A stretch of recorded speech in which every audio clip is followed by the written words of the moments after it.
So here's the hard part of travel no one tells you about. Oh my gosh.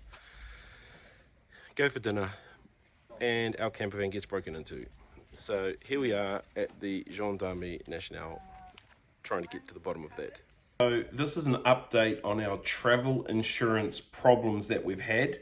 And this is a really good learning. So we're back at home. We got robbed on May the 20th. Today is the 1st of November. It's taken 6 months for them to settle with us to our satisfaction. And it's actually not that satisfying when I say to our satisfaction. So our claim was around $9,000. We've been paid out $6,000. But we have had to fight tooth and nail for every last cent. And the insurance company has just been a nightmare to deal with. I have to say, I don't like bagging businesses and people online, but I won't buy AA insurance for travel ever again. Their underwriters are Allianz, which is like Alliance but spelled NZ at the end, are terrible to deal with. So you buy your insurance through AA, but it's actually another company that's based in Australia that you have to deal with, and they are poor in terms of customer service and care. So $10,000 claim, $6,000 back, great. Yeah, that probably sounds okay, but we had to suffer on the roadside. We suffered for 3 days. When we first got robbed, we never heard from them. We never got anything communication-wise back from them about what we should do or what we could buy, what we could replace. We got no help in terms of claim direction. When we got back to New Zealand, we claimed, and it has been months and months and months. And I had to escalate it to their complaints resolution people. They looked into it and said, this is a schmozzle. They had records that we'd claimed $25,000, $30,000, was never the case.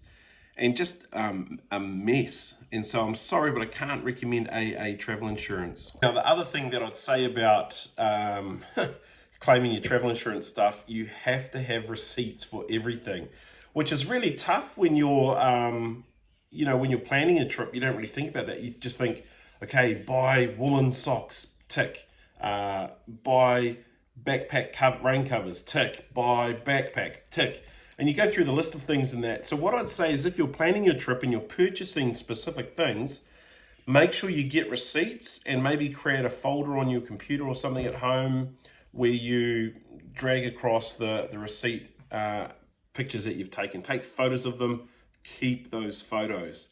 It'll save you hours and hours and hours of going through bank statements, reaching out to companies and asking for them. I mean, we had to ring Kathmandu and ask them, do you have a receipt for this? And it was a pair of shorts that Danielle had bought, $100. The insurance company just would not accept that here's a photo of Danielle wearing those shorts in Paris. She owns them, and honestly, it's just been such a nightmare. We are back on the grind. Here we are getting practice packed. We leave New Zealand again in 2 days. And so this time we're doing Northern Hemisphere winter travel. This is going to be quite a trip, you guys. We've not really done cold weather travel, so we are very interested to see how this goes. And so we're just getting into our packing space now. What's the difference packing this trip for the Northern Hemisphere winter? Oh gosh, such a huge difference. As you can see, lots of dark, woolen, warm clothes, socks, scarves, beanies, sweatshirts, pants. Yeah, so lots more warm stuff, but we're definitely taking less than we took last time.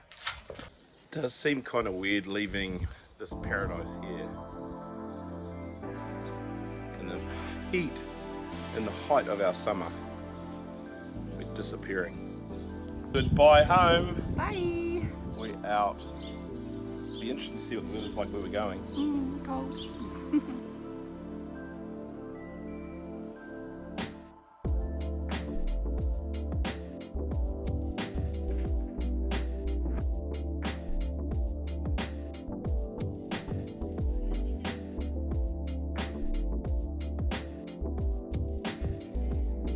So there's two things I hate about airports.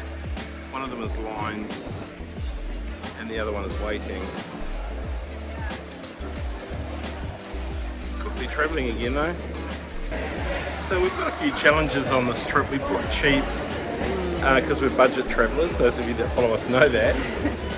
Danielle decided to get sick last night, so it's travelling at about 40%. Yay. This is going to be an amazing trip together. Not yay. God bless America.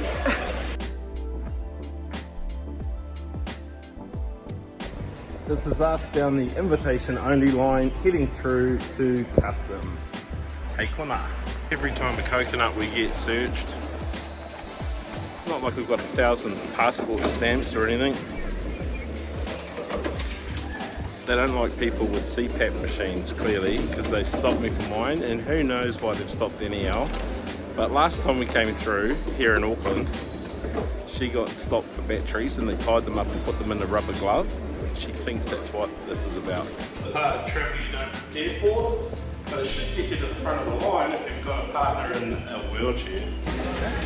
So we feel fairly close quarters back here.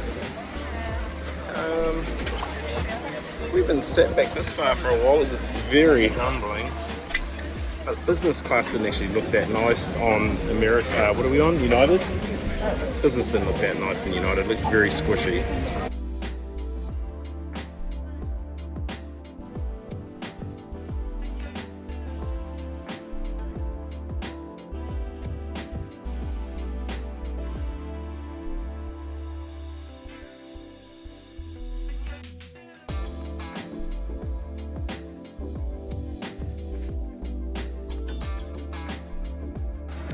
Just landed in San Francisco from our flight from Auckland. It took about, I think it was just over 11 hours, so it wasn't too bad.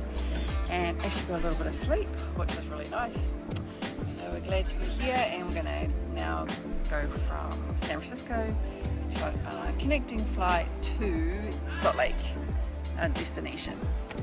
Some people might say that travel brings you joy. Now that we're through security and not waiting around in lines, we're a bit happier.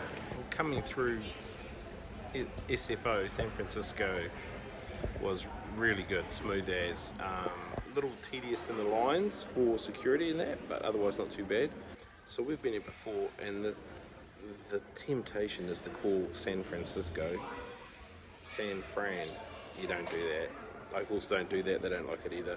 San Francisco or SFO.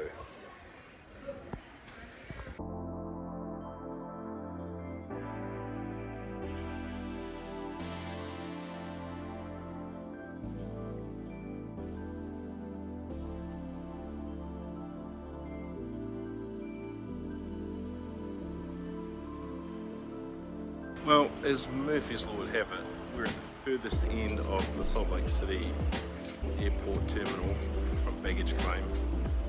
So I'm on a slow boat to China, waiting for Danielle. Okay, the first thing we noticed, besides the size of the gas guzzling trucks here in Utah, is the cold. We left home, it was 25 degrees Celsius. Here today it is 5 degrees Celsius, but they say it feels like 1 degree. So Danielle's just trying to track down where her big warm jacket is, because it's very cold.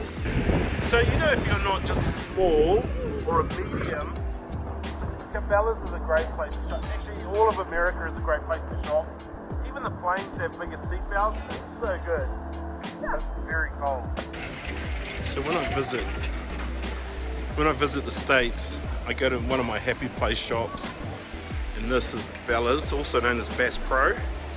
This is one of my happy places. Okay, one of the first things you've got to do when you get to a winter holiday destination, snow on the hills here, snowing right now back in here, you have to go get warm stuff. So that's been our mission today, just getting it. Don't know if you've seen Mom Talk.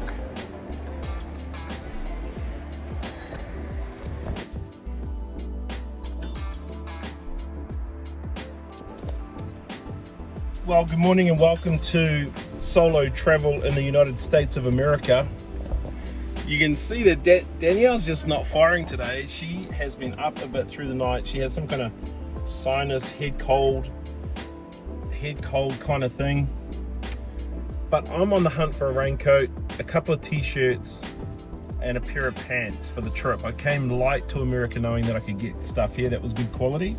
And so I'm heading out now. It's a cold day. It's like -5. So hopefully this boy from the far north can handle that cold. Let's get out there and see what we can get into trouble with. Me and Danielle's first trip to the States. We've been here a bunch of times. We've got family here in Utah. That's primarily why we're visiting. We're not touring Utah as such. But driving in the States is quite different to driving at home, primarily because everything's on the opposite side. So we drive on the right hand side in New Zealand, and over here in the States, of course, you drive on the left hand side of the road. The car's a left hand drive, and you drive in miles, not kilometers. There's a couple of things you should probably know if you're driving in the States and you don't normally drive left hand drive. The first thing is, don't make the mistake of going to stand by the passenger door. That is so embarrassing. You go over there, you open the car and you hop in ready to drive, but you're in the passenger seat. That's an amateur move, and it will get people laughing at you every single time. So don't do that. Tip number 2 is, if you're driving left-hand drive, which we are today, what you want to do is keep your steering wheel to the center line of the road. That way you'll know you're in the right place, going the right way.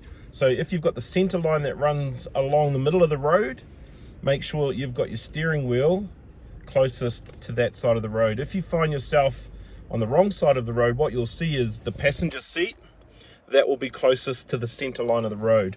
So align your steering wheel with the center line of the road to stay out of trouble in that space. So it is -5 or something, I don't know, it doesn't feel that cold. But this is the Wasatch Mountain front along here. I'm going to get closer to that during the week. You're going to love it.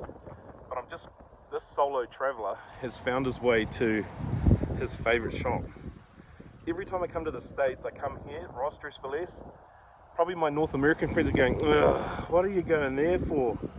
This is the cheapest place to buy like clearance discount clothes. Labeled, flash, awesome gear, cheap. This is where you want to come, guys.